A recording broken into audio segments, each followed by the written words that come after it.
নমস্কাৰ, মই জয়ন্ত কুমাৰ কলিতা।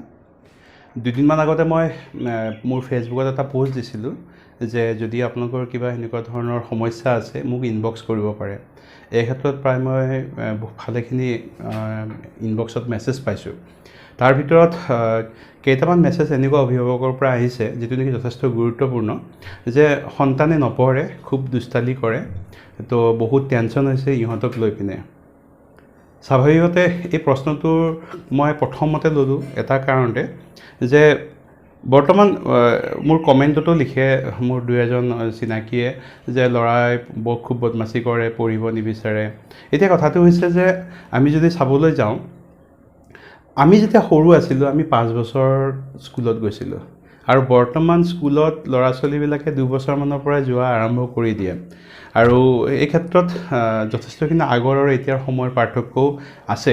কিন্তু প্ৰশ্নটো হৈছে যে ল'ৰা ছোৱালীয়ে পঢ়িব নিবিচাৰে। তাৰ আগতে মই আপোনাক ক'ব বিচাৰিছোঁ, আপোনালোকে সন্তানক পঢ়াত গুৰুত্ব যিমানটো দিছে খুবেই ভাল কথা, কিন্তু আমি যেতিয়া সন্তানক এনি টাইম পঢ়াৰ কথা কৈ থাকোঁ তো তেওঁলোকৰ পঢ়াটোৰ প্ৰতি তিতা লাগি যাব পাৰে।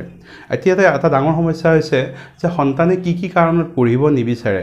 প্ৰথম কথা, বহুত ক্ষেত্ৰত অভিভাৱকবিলাকে যেতিয়া সন্তানে পঢ়ি থাকে তেওঁলোকে মোবাইলত বা লেপটপত ব্যস্ত হৈ থাকে, তো তেতিয়া সন্তানে ভাবে যে মা দেউতাও এনজয় কৰি আছে, মই কিয় পঢ়িব লাগে, প্ৰথম কথা। 2 নম্বৰ কথাটো হৈছে যে আমি সন্তানক মোবাইল মেনিয়া বনাই দিছোঁ। ভাত খোৱা নাই তো মোবাইলটোত গান বজাই দিছোঁ, গোটেই কৰিছোঁ, গতিকে এটা সেনেকুৱা হৈছে। কিন্তু এতিয়া কথাটো হৈছে পঢ়িব নিবিচাৰে, দুষ্টালি কৰি থাকে। মোৰ বোধেৰে এইটো সমস্যা নহয়। ভগৱান শ্ৰীকৃষ্ণৰ কথা যদি আপুনি চাবলৈ যায়, তেখেতৰ শৈশৱকালটোত তো ভগৱান শ্ৰীকৃষ্ণই যথেষ্টখিনি দুষ্টালি কৰিছিল, মাখন গাখীৰ চুৰ কৰিছিল, সদায় নতুন নতুন টেকনিক আৰম্ভ কৰিছিল। ভাবে যে ইহঁতৰ ঘৰত এনেকৈ চুৰ কৰিছে, আমাৰ তাতো কৰিব পাৰে, কিন্তু দেখিছে যে এই ঘৰত তাত চুৰ কৰাটো, গাখীৰ চুৰ কৰাটো আৰু বেলেগ ধৰণে কৰিছে। নানা ধৰণৰ এনেকুৱা ধৰণৰ আমি ভগৱান শ্ৰীকৃষ্ণৰ পৰা পাওঁ।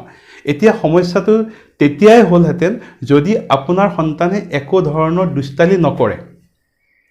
যদি দুষ্টালি কৰে সমস্যা নহয়, পঢ়িব নিবিচাৰে, তেওঁক পঢ়াৰ কাৰণে ইণ্টাৰেষ্ট আমি আনিব লাগিব। এতিয়া কথাটো হৈছে আমি সন্তানক সচৰাচৰ যথেষ্টখিনি বাধা প্ৰদান কৰোঁ, এইটো নকৰিবা, এইফালে নাযাবা, এইটো মানে এনেকুৱা ধৰণৰ এনি টাইম না কৈ থাকোঁ।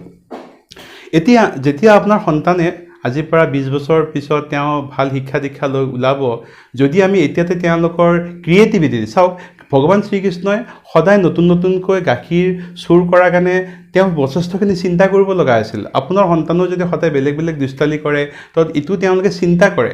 আমি যদি এতিয়াতে তেওঁলোকৰ চিন্তা শক্তিটোক বাধা দি দিওঁ, 20 বছৰ বা 25 বছৰ পিছত সন্তানে যেতিয়া এটা ভাল ডিগ্ৰী লৈ ওলাব, তেতিয়া আপোনাক সুধিব, মা মইতো ডিগ্ৰী কৰিলোঁ, মাষ্টাৰ্ছ কৰিলোঁ, এতিয়া মই কি কৰিম? সমস্যাটো হ'ব তেতিয়া যে তেওঁলোকে এতিয়াতে যেতিয়া ক্ৰিয়েটিভ চিন্তা কৰিবলৈ লৈছে, বা বদমাচি কৰা বুলি যিটো কৈছে, এইটো মই বদমাচি বুলি নকওঁ, সেইখিনি যদি কৰোঁতে আপুনি বাধা দিছে, তেতিয়াহ'লে পিছলৈ তেওঁলোকে নিজাববীয়াকৈ একো চিন্তা কৰিব নোৱাৰিব। মই সকলো অভিভাৱকক অনুৰোধ জনাম যে তেওঁলোকৰ হিচাপে কিছুমান কাম কৰিব দিয়ক, আৰু এইটো বয়সতে যদি নকৰে দুষ্টালি, মোৰ বয়সত কৰিব নেকি, আপোনাৰ বয়সত কৰিব নেকি? গতিকে মই সকলোকে অনুৰোধ জনাইছোঁ যে আপোনালোকে সন্তানক অকণমান মুকলিকৈ দিয়ক, তেওঁলোকৰ মনটো কি বিচাৰে এইটো চাবলৈ চেষ্টা কৰক।